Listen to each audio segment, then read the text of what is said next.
This is the 12th and final video in the EDEXCEL B3 revision tutorial series. In this video we'll be looking over genetically modified organisms, food security and biofuels.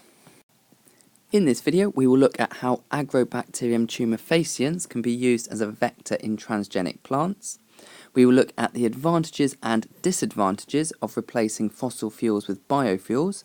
We will look at the advantages and disadvantages of using Bacillus thuringiensis on crop plants. And finally, we will look at the advantages of GM crops in developing countries, including the use of flavonoids.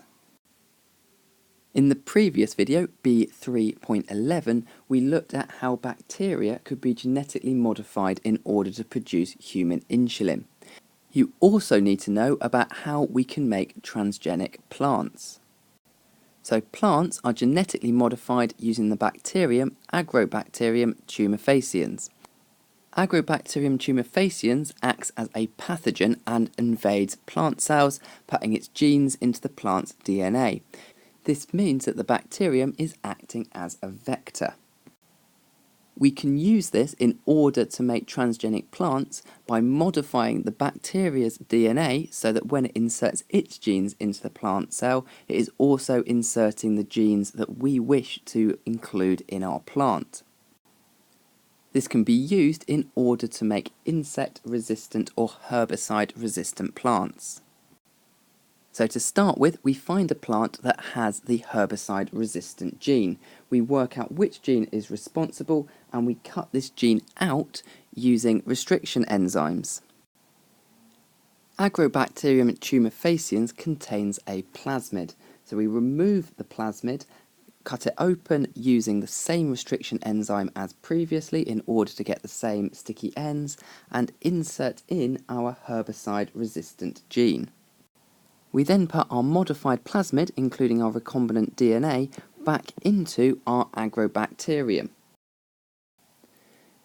We then allow our modified agrobacterium to infect our desired plant. The bacteria will then insert its genes, including the herbicide resistance gene, into the plant's DNA. These modified plant cells are then grown up on a medium containing the herbicide. Therefore, any plants which successfully grow in the medium must contain the herbicide-resistant gene. We have now successfully made our transgenic plant or our GM crop. Genetic modification is a very popular examination question, both on the production of human insulin using bacteria, which we looked at in the previous video, B3.11, as well as this method of making transgenic plants. We will look at one such 6-mark question now.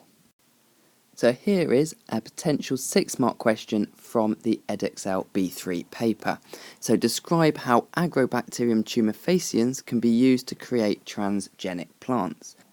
I want you to pause the video at this stage, attempt this 6-mark question, and then we will look through the answers. So in order to fully answer this question, we need to look at the modification, the use of agrobacterium, and the production of those plants. So to start with genetic modification, we've got the transferring of a gene from one organism to another. Restriction enzymes cut the gene out, and plasmids are used to carry the gene. Sticky ends are then used to join the complementary bases, with ligase used to connect up our DNA. The agrobacterium is a vector, and it has this suitable gene added to it. So we could talk about drought resistance, we could talk about insecticides, we could talk about herbicides, as we looked at previously. As agrobacterium is a vector, it will naturally invade plant cells, and its DNA is inserted or incorporated into the plant's DNA, so it inserts its DNA in. The plant cells are then sprayed with the agrobacterium, and they are then infected. We can then incubate our leaf discs or our cells with the agrobacterium in order to make sure that these are infected. These leaf discs or these cells are then grown in tissue culture. So they're grown up in this culture medium, which contains the herbicide that we're trying to become resistant to, Or, for example, with drought resistance, we might grow them in the absence of water. The cells that survive and grow into full plants contain the gene that we wish to be transferred, so these would be our transgenic plants. However, this is not the only way of making genetically modified crops. Some plants can be modified in order to be resistant to insects. In the case of plants such as cotton, we have cotton here, and corn can be genetically modified by using a bacterium known as Bacillus thuringiensis, or simply BT. BT produces a toxin that kills insect larvae, so scientists insert the gene for the BT toxin into crops like corn and cotton. This makes these crops resistant to the insects. It is important to be aware of both the positives and the negatives of carrying out these genetically modifying experiments. The toxin that BT produces is harmless to humans, however its long-term effects haven't yet been discovered, as genetic modification in this way hasn't been around very long. Another worry is that insects may develop resistance to it. So the insects that feed on the crops are constantly exposed to this toxin, so they could develop resistance. If an insect developed resistance, it would be more likely to survive and therefore pass on its genes, meaning that further insects would become resistant to it. This can be avoided by using other insecticides on the genetically modified plants in order to prevent insects from becoming resistant to just one toxin. GMOs can also be produced in order to tackle health problems. One particular use of this is in order to tackle cancer. This has included the production of foods using flavonoids. So snapdragon flowers contain a type of flavonoid. Flavonoids are molecules found in many plants that have antioxidant effects. Because they are antioxidants, they are believed to protect us against cancer and heart disease. This has led scientists to develop a new strain of tomatoes known as purple tomatoes. We can see a purple tomato here. These are tomatoes that contain the flavonoid. By creating these purple tomatoes, they're an easy way to get antioxidants to people in developed countries who tend not to consume enough fruit and vegetables. So these contain a very high number of antioxidants, so can prevent against heart disease and cancer. These can, however, have potential issues. So first of all, the flavonoid may change the taste and flavour of the tomato, and also that the long-term effects of consuming flavonoids is not yet known. You have looked over the ethics of GM crops previously in B2. However, GM crops are one of the ways that we could tackle the ongoing problem of food security. A major issue facing the world at the moment is how we are going to feed a growing population. As we looked at previously in the fermentation video, the human population is currently growing exponentially. We can see we are massively increasing over time. And this growing population can cause a lack of food security. Food security is where everyone has enough food to eat and gets the right balance of nutrition. According to the United Nations World Food Programme, in the years 2000 to 2002, there were 852 million people who were undernourished. Of these, 815 million lived in developing countries. As this population continues to grow, this issue of food security is going to get worse. We need to be able to grow more food so that each person still has the same amount of food to eat. There are a variety of ways that we can increase food security. The ones we're going to look at in this video are using selective breeding to select and reproduce the best plants, using genetically modified organisms, using crop rotation, and reducing the number of pests by introducing insects that eat pests but not plants. The first way that we could increase food security is by reducing the number of pests. For example, if we reduce insect pest number, then crops grow larger and produce more food. Farmers can reduce pest numbers by using insecticides. Insecticides are chemicals that will kill off the insect pests that eat and damage some of the crops. Some crops, as we looked at earlier in this video, can be genetically modified to produce toxins that kill the pests that feed on them. This includes the use of the Bt toxin, which we looked at earlier in this video. We can also use biological controls. This means using living organisms instead of chemicals. For example, aphids are a pest because they eat vegetables, however, ladybirds will eat aphids. So we can release more ladybirds in order to keep aphid populations down. This, however, can cause a problem as we may be introducing an invasory species, and if this new species numbers get out of hand, we may need to use either a chemical or biological method to control their numbers. We can also use crop rotation. Crop rotation means growing a cycle of different crops in a field each year. This means that we can stop the pests that affect one particular crop from building up in an area, as the following season there will be a different type of crop, so those insects, those pests will no longer be as large of a problem. Using crop rotation is also good for the soil, as it prevents the soil from wasting away and using up all of the nutrients. We can also increase the amount of produce we are making by using selective breeding programs. Selective breeding has been around for centuries, if not millennia. So we can see here we have a common wild mustard, which we have selectively bred to form Brussels sprouts, cabbages, cauliflower, broccoli, kale, and kohlrabi here. So we've got various different selective breeding. Selective breeding is when humans select the best plants according to what we want from them. For example, lateral buds, terminal buds, or the stems and the flowers, as we can see here. In order to carry out selective breeding, we use the following steps. So to start with, the parent plants with the best characteristics are selected.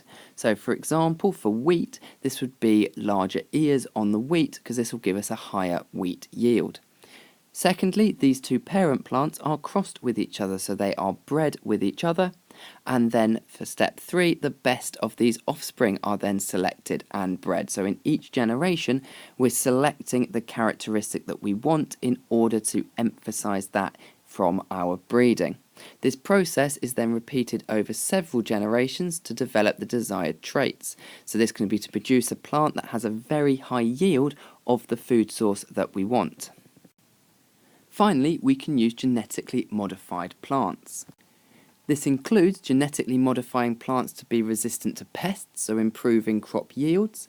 We can also genetically engineer them to grow better in drought conditions, so this will improve crop yields, particularly in parts of Africa and Asia, where conditions are very difficult to grow things such as corn and wheat. We can also genetically engineer them to combat certain deficiency diseases. For example, golden rice has been genetically engineered to produce a chemical that's converted in the body to vitamin A, so increasing the amount of vitamin A that people who consume golden rice are able to access. However, there are some counter-arguments to using genetically modified plants. For example, many people argue that people go hungry because they can't afford to buy food and not because there isn't any food there. So they argue we need to tackle poverty first before tackling food security. There are fears that countries may become dependent on companies that sell GM seeds, so increasing the cost of these seeds. Sometimes poor soil is the main reason why crops fail, and even GM crops won't survive in the poor soil, so do we need to combat that? And finally, as we looked at previously, we do not know the long-term effects of these genetically modified organisms. The need to grow more food is made worse by the fact that we need land to produce energy. So one of the reasons that food levels are low is that we use a lot of land in the production of fuels. However, we can also use the land in order to produce biofuels. You've looked at biofuels previously in B1 as well as C1. However, As a reminder, biofuels are made from plants, animals or their waste products. You need to know 3 different examples for biofuels. The first is biogas. So when microorganisms decompose waste material or plants, they produce biogas. Biogas is about 70% methane and 30% carbon dioxide. It can be burnt in order to power a turbine or to heat water to produce steam in order to heat central heating systems. It can also be used as a fuel for cars and buses. The second biofuel you need to know is biodiesel. As you should remember, biodiesel is an alternative fuel similar to regular diesel, so it can be used in cars and lorries. An advantage of biodiesel over other biofuels is we don't need to modify the car in order to use biodiesel. Biodiesel can be made from vegetable oils, animal fats or waste cooking oil, and in Brighton we have the big lemon bus which runs on waste cooking oil, so this is a form of biodiesel. Finally, we have bioethanol. So as you may remember, ethanol can be burnt as a fuel. It's a much cleaner fuel than petrol or diesel as it produces much fewer pollutants. Ethanol is produced by using yeast to ferment glucose. So we've looked at fermentation before in these B3 videos.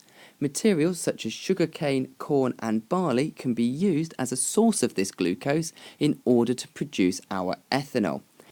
An issue with producing bioethanol is we have to use land in order to grow sugarcane, which we could use to grow food. We looked over the production of bioethanol in the C3.10 video where we looked at ethanol and ethanoic acid. Cars can, however, be adapted to run on a mixture of ethanol and petrol known as gasohol. So this is a mixture of a biofuel and a more traditional fossil fuel. There are both positives and negatives to using biofuels instead of fossil fuels. So the main advantage is that they're sustainable. The plants that are used to make biofuels can be replaced quickly. This means that biofuels are a renewable energy source. This is in contrast to the finite supply of fossil fuels which will run out eventually. The plants which we use to make biofuels will carry out photosynthesis. This removes the carbon dioxide from the atmosphere, so it balances out the release of carbon dioxide when we burn them. Overall, using biofuels doesn't release as much carbon dioxide as burning fossil fuels, which means that they do not contribute as heavily to global warming, and in fact can be seen as carbon neutral. Biofuels are also a fairly clean fuel compared to fossil fuels. Biofuels produce far less particulates, which can cause lung disease, than fossil fuels do. Also, the use of biofuels doesn't produce significant amounts of sulfur dioxide, which can cause acid rain.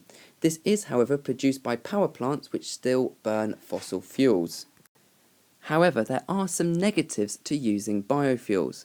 First of all, growing the crops needed to make biofuels takes up large amounts of fertile land. This means there is less land available for growing crops, which could cause there to be a decrease in the food security in the world. Also, our whole world is designed to run on fossil fuels. So power stations and vehicles run on fossil fuels, as does our production of many industrial processes. Therefore, it's going to take a lot of time and money in order to convert these to run on biofuels. This concludes not only this video, but the entirety of the EDEXCEL B3 revision tutorial series.